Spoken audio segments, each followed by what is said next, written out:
That from Justin. It's so confusing on the line that if the boats aren't up now, we're going to go without them. And they're looking like it's a fairly good line. There is one boat which is in the wrong direction, and I'm guessing Justin is going to go any moment. And they're off. There was one boat that wasn't on the line, which is Windspit, and she's making her way back into the line. So that's pretty good. Everybody's away. It looked like a fairly level start. I'm not quite sure. We'll find out when we get past the big boats. We'll be able to go to one side and we'll see who's in front for you. But at the moment, to me, it looks like, well, Windspit certainly, but she was not on the start line. I don't know what will happen with that. I expect some of the crews will not be happy, but at the moment, it's fairly level all the way through. Carradine on the right-hand side and the Dartmouth bank are stroking away. They're stroking at about 36, I would guess, and they're pulling away now, which is to be expected, really. You can see their red blades flashing away, and we're just going to launch the other drone and get up behind and get a better view for you. All right, Steve, you're up. So yeah, we have Carradine, and I got a. Overhead, Steve. I think Pendley Point from Rame is in second. I can't see which boat's in third at the moment. It looks like a Brixham boat. It's the colour of Brixham, but I noticed today there's three boats almost the same colour. This lovely light sky blue, Bermudan sky blue almost. It's lovely. So let's go from the back now. We've got Dartmouth at the back, which is a bit of a surprise. Normally local boats tend to know where they're going and get out in front, but Carradine are piling away again. This is what we're used to. Carradine, Pendley Point, it could be Brixham in third.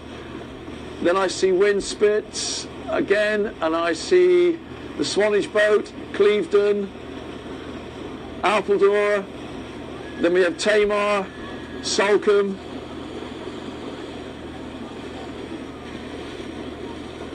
There we go. You can see one boat's taking a different tack now.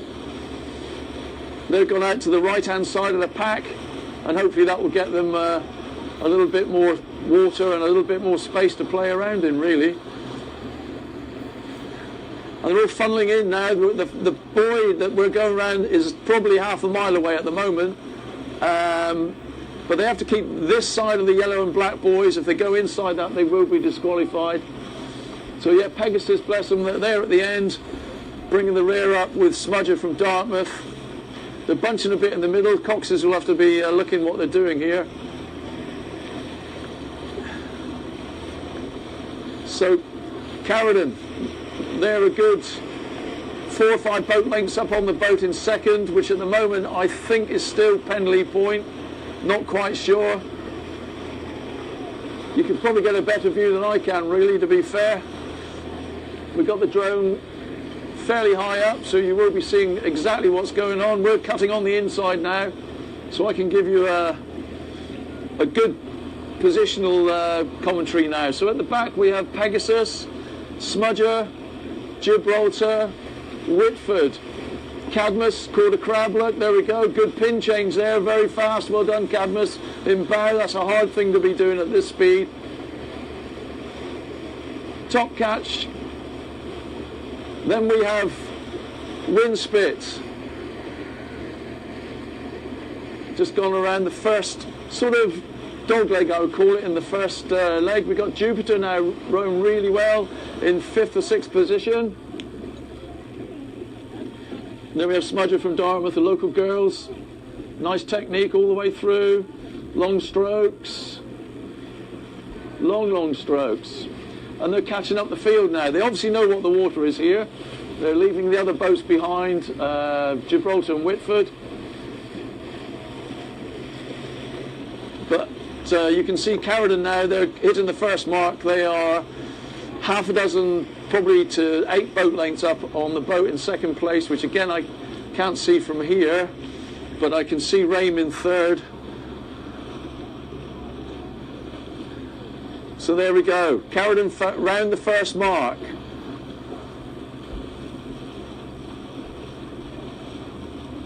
then it's anybody's race on the second boats around. There's two all in a line there.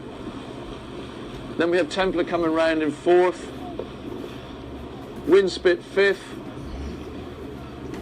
You alright, Steve?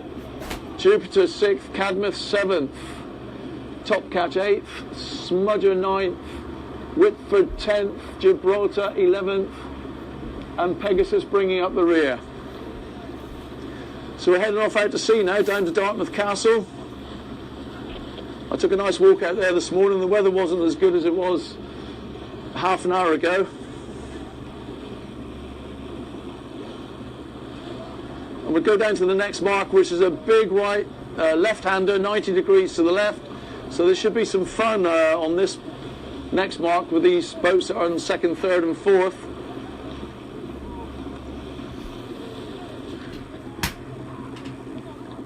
We got our marshal coming up behind us. He'll be calling the mark. That's Justin.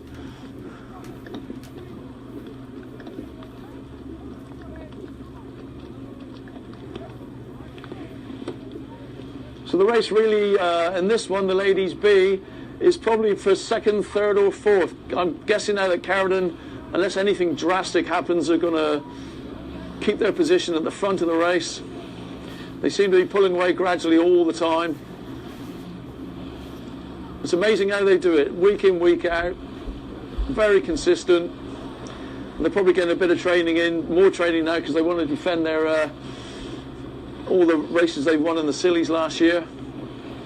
Where are you, Steve? It's hard to find the drone, isn't it? Yeah.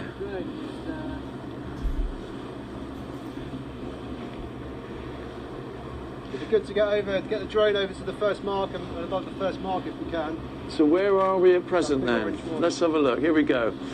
We've got a couple of boats in the river which are giving us plenty of room. We can get nice and close on the inside when they go around. Yeah.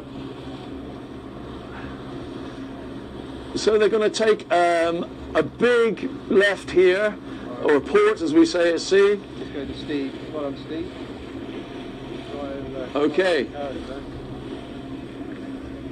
So we're right on the mark. The mark's being called to all the boats now. We're going to see Carradine go round, but I'm really interested in see how the second, third and fourth go round, but they seem now to have spread out a bit, which is going to make it a bit easier. So there goes Carradine, blades up as they go round, and they've got a short little race to the third mark now. Templar a second round the buoy, followed by Catalina, then Penley Point,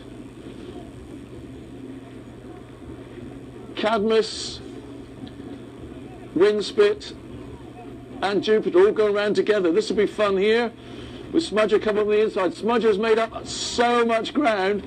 If they've been on the start line on the front of the line, I'm guessing they might even be up in second or third. So there you go, you can see them all going around the second mark. Gibraltar coming past me now, followed by Whitford. This is a hard turn, they're going back into the wind now.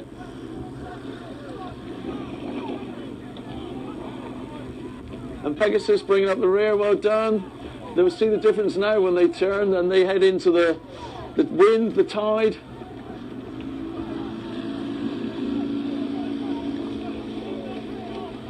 And the tide is really pushing us out.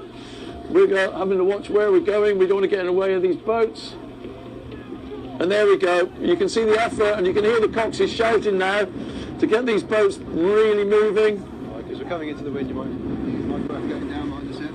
Okay, well I'm going to use all my 5'6" tool now to get down lower, which Toby's a little bit taller than me by about a foot, I'm guessing. He will be catching the wind. I'm not.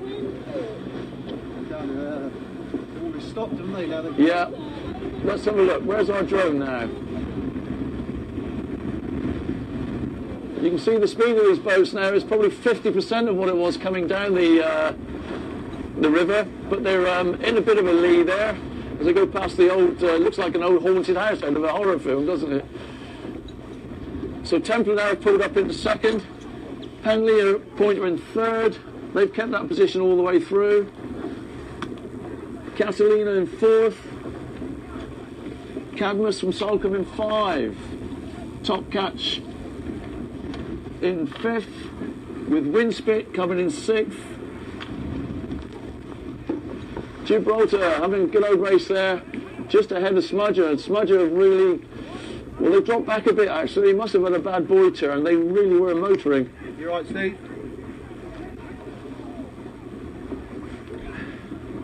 So, here we are. It's now Carradine. They're probably, it looks like they're being caught by Templar, to be fair. Templar are probably only about 4 boats behind now. And Penley the same distance behind Templar. This could be a nice little race coming up to the end. You know, the team boat, they're a very, very good crew. Catalina have chosen a nice bit of water now. They're trying to overtake Penley Point. But Cadmus from Salcombe are now joining the race. And every stroke, they're coming up 2 or 3 feet at a time. In fact, we're going to try and get a picture of that happening. If we look over towards the shore, you can see the bow of Cadmus, the other side of Catalina, just inching up.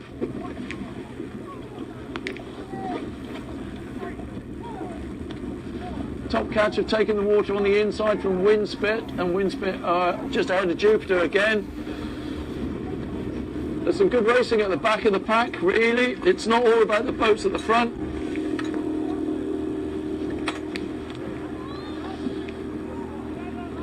It's nice to be at the front, but it's just nice to have a race with another boat sometimes. And Cadmus are coming up alongside. They're catching Penley Point now, Cadmus. That's a really good bit of rowing from Salcombe. There they go, look at them go. I got a feeling the Cadmus will take Penley Point when they go round the corner. Carradine have pulled away again from Teen. Teen have pulled away from Penley Point. Cadmus coming up on the inside. They're pinching the bit of water from Catalina, pushing them out. And we got 3 boats in a line here. We have Top Catch over Windspit, over Jupiter, having a great race. They're up and down all over the place. Sometimes one's in front of the other. So they'll be having great fun seeing their friends go past them and then catching them again. Smudger from Dartmouth are now with Gibraltar. But once again, Smudger are coming up. They obviously know the water down here. Just might be wise to follow them around when you go to the starts, or you people listening online. And I hope you're enjoying it. It's a bit cold out here in the boats. But there is some blue sky at last. A good sign. So as predicted, Cadmus now are just really putting the foot down on the accelerator, and they are catching Penley Point. With Catalina coming up on the inside, this will be interesting when they turn around to go back to the finish. The finish, we can nearly see the finish line from here.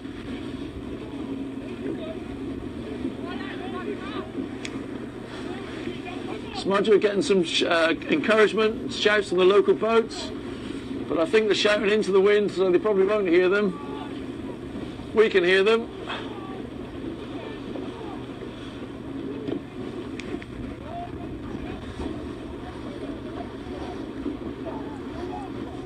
The water's quite rough out here in the at the head of the river here, but they're all coping with it, and I can feel some warmth at last. We're out of the wind.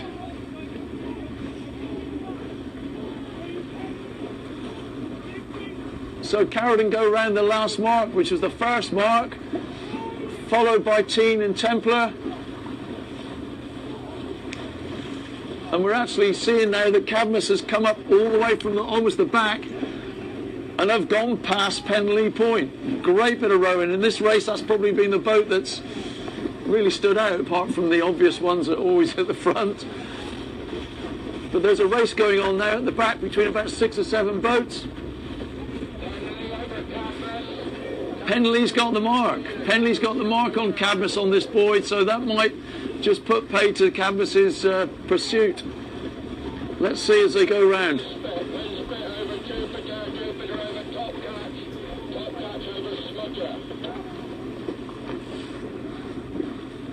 Talk a bit about the rules going around the mark. Yes, I can give you a quick bit of info on how we go round a mark in gig rowing. for those of you who don't know, and hopefully I shall get it right. I haven't when I've been coxing, that's for sure, but we have an umpire on this side of the mark that tells every boat in what order they go round the buoy. Now, you might think you're in front, but sometimes a boat whose bow is beyond the coxswain or the number 6 or 5, depending on the rules of the race day, they go round when they are told that they have the mark. So if we can get up alongside in a minute, you might see that one boat looks as though it's behind the boat in front of it, but with the racing rules, they have the right to what they call it, the mark over the boat that's to the side of them. I know quite a few coxers that didn't know that and just ploughed on and got disqualified. You know, you learn the hard way, but it's if your coxswain listens to the umpire on the water next to them, it shouldn't be a problem. But sometimes when it's a bit windy like today, you have a job to hear on the radio. So we're going back up the river now, up towards Dartmouth. The finish line is the gazebo, which is on the quayside that I can see. None of the rowers will see it. The coxswain will be telling them there's only 50 yards to go, and he wants everything from them. But we all know that as rowers that that isn't really true.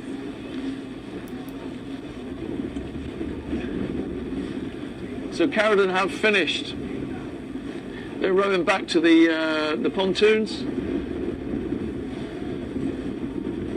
So as expected, really, Carradine have won this Ladies B. We have Templar from Teen in second.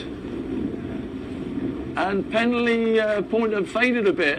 Cadmus again have piled the pressure on. And they will finish third, I think. And Catalina might even have come up to get in front of Penley Point.